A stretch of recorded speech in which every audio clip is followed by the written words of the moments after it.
Good morning and welcome to Morning Coffee Live. Happy Friday. For anyone who doesn't know me, my name's Benjamin Cowell. Most people call me Ben, and I've been talking for a while about starting up a live stream, and here I am giving it a shot. Yeah, it's kind of crazy when you go live, you're unscripted, it's not off the cuff entirely. You think about what you're going to do, but there's no second chances. It's uncut, unfiltered, straight to you. I'm going to be talking about marketing, storytelling, PR, advertising, kind of all the things I'm passionate about. For those of you who don't know me, I've been in the industry for about 20 years. I've worked in marketing everywhere from startups selling their first product, never had a sell before in their life, all the way up to working for the largest enterprises in the world on every aspect of PR and marketing. I have a background in communications and public relations educationally. Did my bachelor's at San Jose State in communication studies, my master's in PR advertising and marketing at Iona College in New York. And I've been working in the field forever and absolutely love it. It is what I do, it's my passion. Um, so, yeah, this stream, we're going to tell stories, going to talk about marketing concepts, do some interviews, have some fun. If you hang around, there's a chance you will learn something. There's a chance you will get offended. There's a chance you will have a good time. There's a chance that you'll become part of a community. I've run morning coffee calls with my teams for about the last 6 years now. Every morning, right around 10:30, jump on a call, handle the business of the day, and take any extra time just to build the team, talk, spend time together. And lost my team recently, and so I miss morning coffee, and I figured let's just jump on and do it. Another thing I'm really going to spend some time on is AI. AI is the big thing right now. Everyone's talking about it. It's the elephant in the room. For those of you who are, old enough that you were around for the .com boom, the AI boom is going to be bigger. This is going to be very similar. We're going to see things popping up everywhere. You're going to see AI companies a dime a dozen. And over the next 5 years or so, what we're going to see is about the same thing with .com is we're going to see the best ones rise to the top, the rest of them start to shut down, and we're going to end up in an AI future where it's kind of been worked out, where we've hashed out the issues, we know what we're doing. Right now, though, in the meantime, most people just don't have a clue what's going on with AI. Everyone is talking about it in different ways. No one really understands it yet. At least the general public, the general business public, doesn't fully understand AI yet. I actually just released a white paper day before yesterday on navigating the AI frontier in marketing. In fact, show that. Let's see. Sorry, still figuring out the tech here. Just put out a white paper, demystifying the power of AI in marketing. It's how do you navigate the AI frontiers in marketing? Power, potential, and prudence. AI has the potential to do a lot for people. They just don't know what those limits are and how to use it responsibly. So if you're interested in AI, it's something I'll definitely spend a lot of time on. As I said, just put out a white paper. Feel free to take a look. Another thing with live streaming, as I said, I'm new at this, but I would love to answer questions. I've always been a fan of giving out a nickel's worth of free advice. If you have any questions that relate to marketing, branding, communication, PR, crisis management, let me know. I'll be happy to answer them for you. It's something I've always enjoyed doing. So there's kind of a quick introduction. And now let me jump in a bit up to marketing. One of the things I want to talk about is what is marketing? There's a million definitions. There's been tons of books written on it. But what is marketing? Well, at its core, it actually comes down to a saying that people use in the marketing field every single day, and that's right message, right place, right time. And well, yes, that's accurate.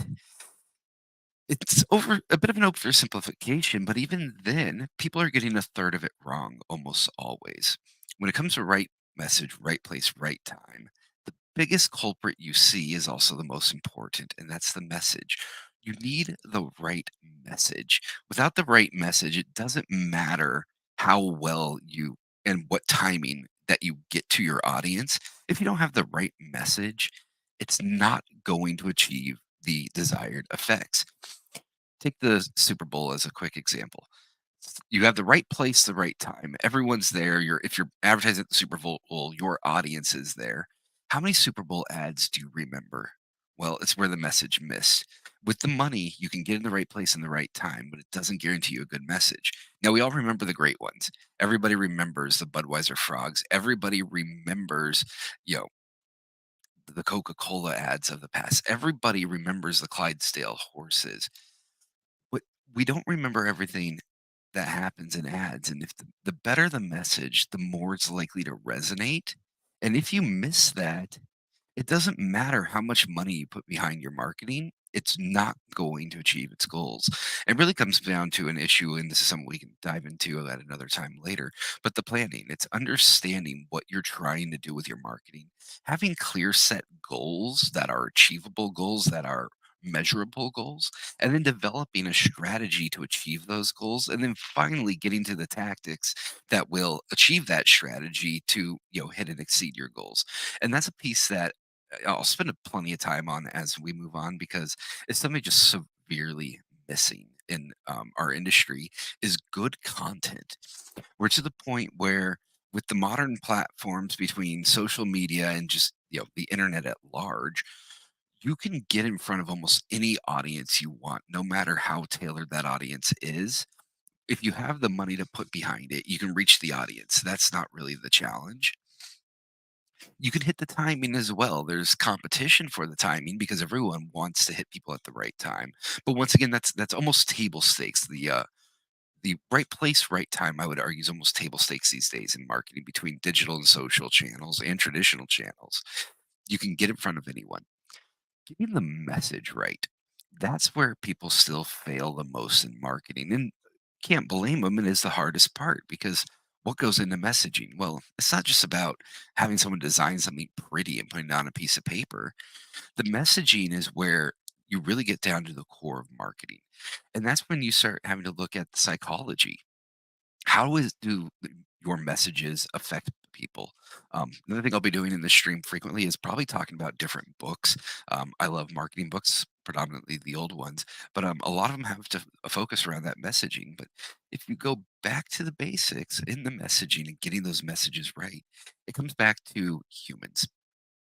You need to communicate with other humans, whether that be through the imaging, whether it's through copy, whether it's whether it's your colors, whatever approach you take, you need to have your message understood, and you need to understand how that message is intended to affect your audience. And that's where you start tying in psychology, um, not only on the individual level, but you also start with marketing tying in mass psychology. How do you get an entire group of people to change behaviors and move in a direction you want them to? One of my favorite examples is bacon. If you're not familiar with Edward Bernays, is someone you'll hear me talk about from time to time. He is actually the author of Propaganda, his seminal work. 1921, I believe it was, he released Crystallizing Public Opinion, which was basically all about, he was the science of swaying masses. 1928, he released Propaganda, the handbook on how to do it. Well, why is he important? He's the father of public relations. He's the founder of our field. And if you like bacon, which I do, he's the one you have to thank for that, as the story goes. I forgot which of the big producers, but it's one of the large meat producers in the US, goes to him and says, "We want to sell more bacon." And bacon back in the day was considered a poor man's food. Nobody wanted it, nobody bought it. And so he said, "Okay, how do we get people to buy bacon?" He went to a doctor friend of his, who he knew was also a gambling man. And what he said was, "Hey, I'll bet you $1,000 that you can't get 100 doctors to sign this document." And the document said, "A hearty breakfast is better for you than a light breakfast." And so his doctor friend, being a gambling man, said, "I'll take you up on that." Takes the sheet, goes out, comes back a few weeks later to Bernays and says, "Hey, I got your signatures, pay up." And he did, which at the time was a fairly large chunk of change. Bernays then took that information and ran a national campaign with the main theme or motif being 100 doctors across the US unanimously agree that a hearty breakfast is better for you than a light breakfast. And there's no heartier breakfast than bacon and eggs. Well, next thing you know, bacon is the number one breakfast food in America. What's the moral of that story? It's about the message. You gotta get the right message. The time was right. People were ready for bacon. The right place was everywhere at the time. He did it on, billboard campaigns across the country. But it's really about the message. And what was the message? It wasn't eat bacon. It wasn't bacon isn't a poor man's food. It's a hearty breakfast is better for you and your day than a light breakfast. He sold people on doctors saying a hearty breakfast was better for them. That there is marketing. It's not selling a product. Anyone can sell a product. If you go to a corner store, you can find the Girl Scouts out there selling cookies, selling a product. Selling a product's easy. What you need to be able to do is you need to be able to sell a mentality, a mindset, a change in action, a change of opinion. When you start working on that level and you start changing the opinions of masses, that's where you start to see success in marketing. Hey, Ahmad, great to see you as well. Ahmad Khatib, worked with him in the past, absolutely phenomenal. If you're not, reach out, connect to him. Bo, I see you're there as well. Bo Dan Miller, he and I have a very long work history together. We've launched marketing companies for a company that never had marketing before and launched success, did that through COVID. We also have worked in big tech. Um, Together doing marketing for some of the largest companies in the world. So a couple of great guys there. Please feel free to reach out, connect. Another thing I'll be doing this stream is I will be doing interviews, talking to people and also about a number of the people I've worked with. One of the incredible things over a long career in marketing is I've had the opportunity to work with some of the most incredible people that I've ever had the pleasure of meeting. And each one a genius in their own respect and doing incredible things in the field. So another thing to look forward to in the future. But jumping back to the story, marketing's about telling the right story, the right message, the right place, the right time. Place and time's easy. As I said, it's table stakes. Anyone can manage an ad platform. Anyone can manage social media. There are obviously skills, they're learned skills, but they're not that complicated. Where it starts getting tough is when you start looking at the messaging. You have to dive into the psychology. You have to dive into the motivations. You have to dive into the economics, the politics, the social setting. You need to understand your audience well. You need to understand your message well, and you need to understand your goals. I was talking to another friend of mine. I had him over for dinner a couple weeks ago, Don Bates. He's another great guy I met actually when I was serving on the board of directors of PRSA New York as their senior director of marketing. I met Don. He's been in the industry far longer than I am. He actually just retired from NYU as a professor where he taught communications and marketing. He's the only person I know, and probably one of the few people still left alive who actually knew Edward Bernays. And I believe he did the first ever video interview of Edward Bernays.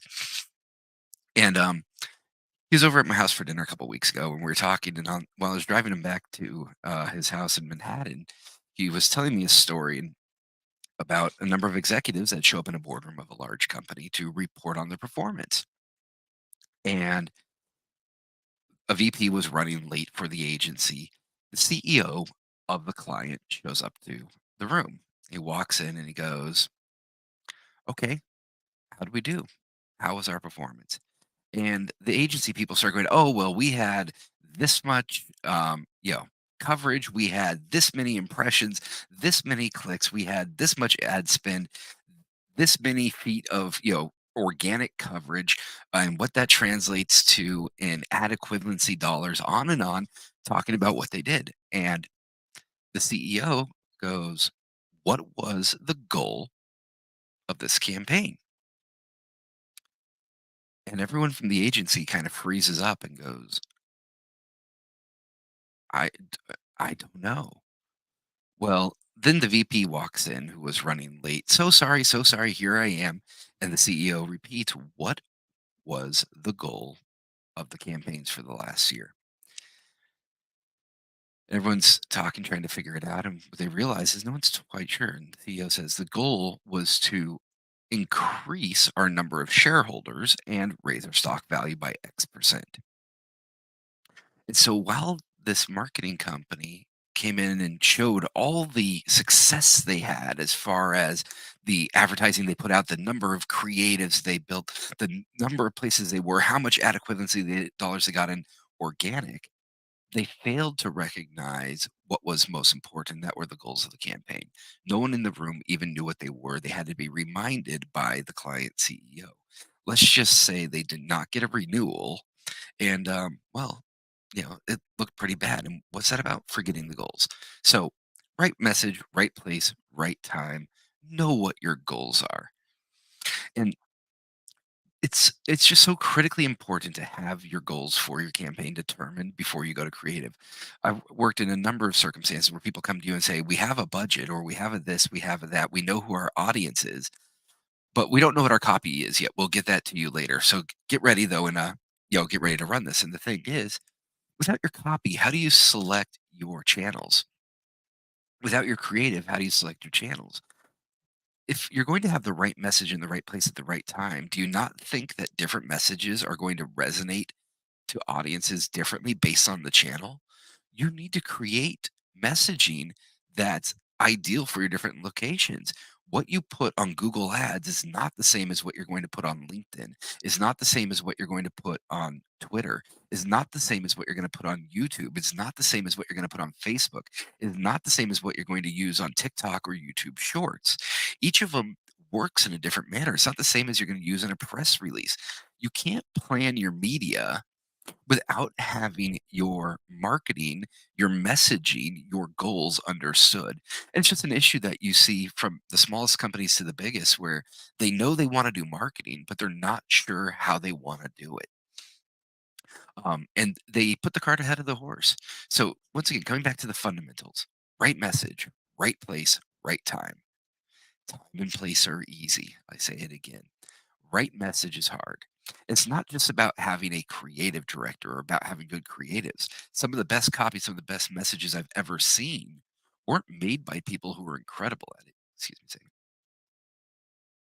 Who were incredible at creative, but they were actually put together by strategists, whether those were creative strategists, marketing strategists, CMOs, VPs, who knows, but strategists who put together good storylines, who knew the story of the brand and how the brand wanted to react, and understand the story of their creative itself. Each piece of creative needs to tell a story. And unless you have a good grasp of that story and what it is, you're wasting dollars. And I've seen tens of millions of dollars of ad budget be wasted on bad messaging, on bad creative.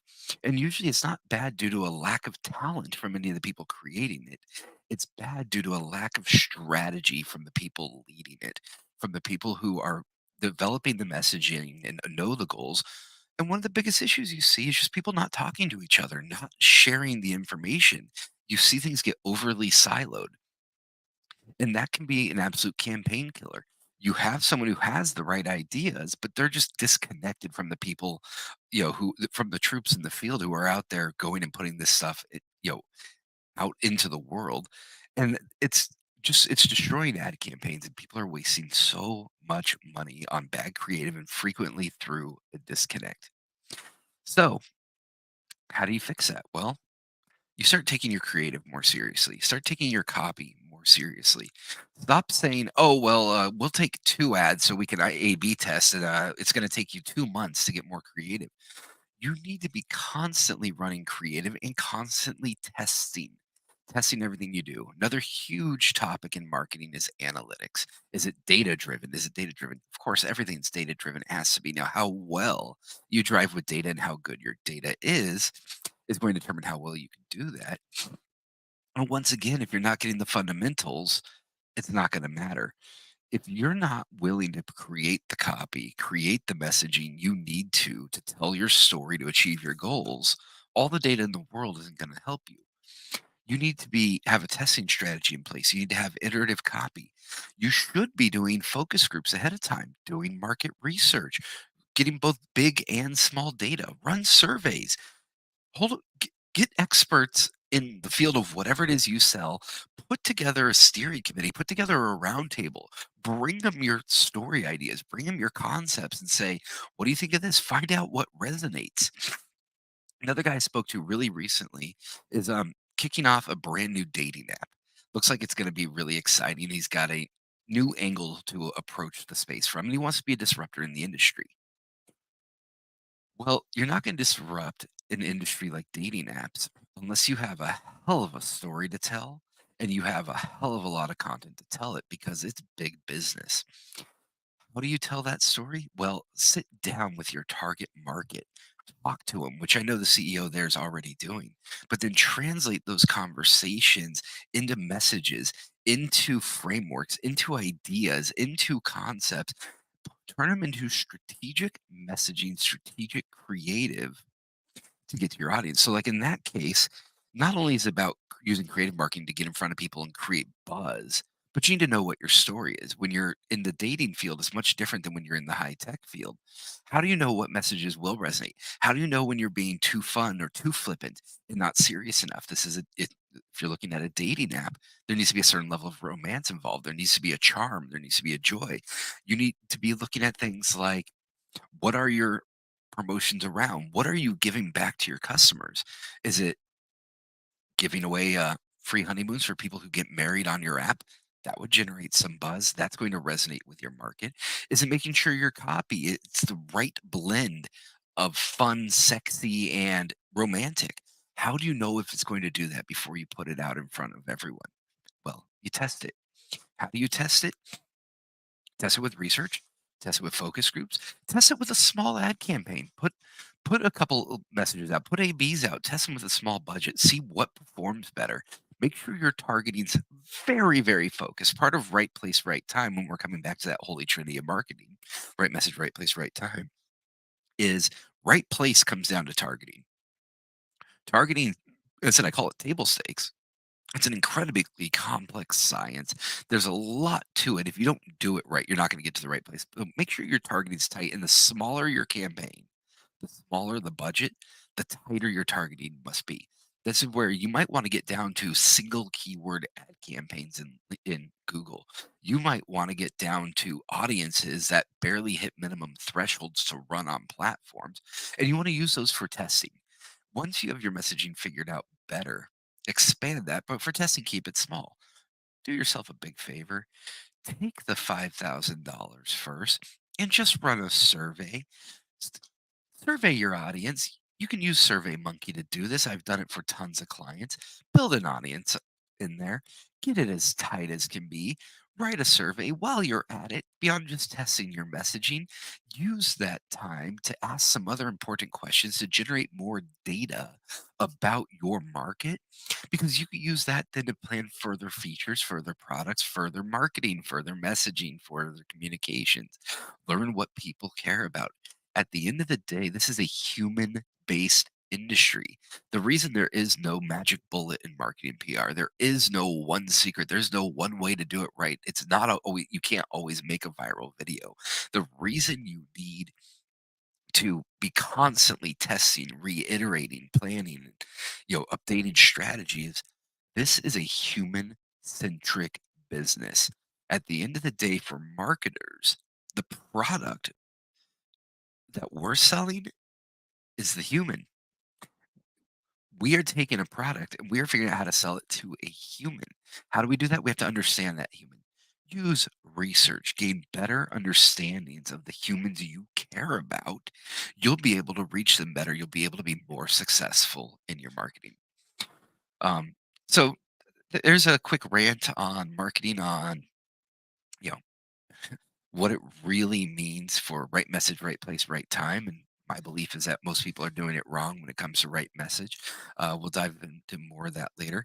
As we go on, I'm hoping to make this a more continual thing. I will admit it's a little scary coming out here and live streaming to the world without a safety net. I plan to keep these live. I do not want to do edited videos. While I love edited video and I think it has its place, and it has many places actually, it's an incredible thing. I think for what I wanna do, I wanna keep it live. It's my style. I've always been you know, I have a huge background. I have the knowledge to plan videos. I've scripted everything you can imagine. But for morning coffee, it's always been about that in the moment. Will things go well? Sure they will. Will things crash and burn? I'm absolutely sure they will. I'll just keep going with it and see how it works out.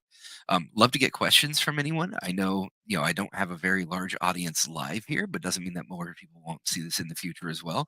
Please, click like on whatever platform you're on. I think I'm currently streaming to LinkedIn, Twitter, or X as it is now, and YouTube. We will see how that changes. I'm still figuring out the tech, etc. But hey, it's been fun doing my first live stream. I hope everyone has a absolutely wonderful weekend. And if you need anything, please reach out or leave a comment, and I'm happy to answer any questions that come. If you'd be interested in jumping on and having a chat with me live on LinkedIn and live on Morning Coffee, I'd be happy to hear from you. So please reach out. Thanks so much. God bless and have a wonderful weekend.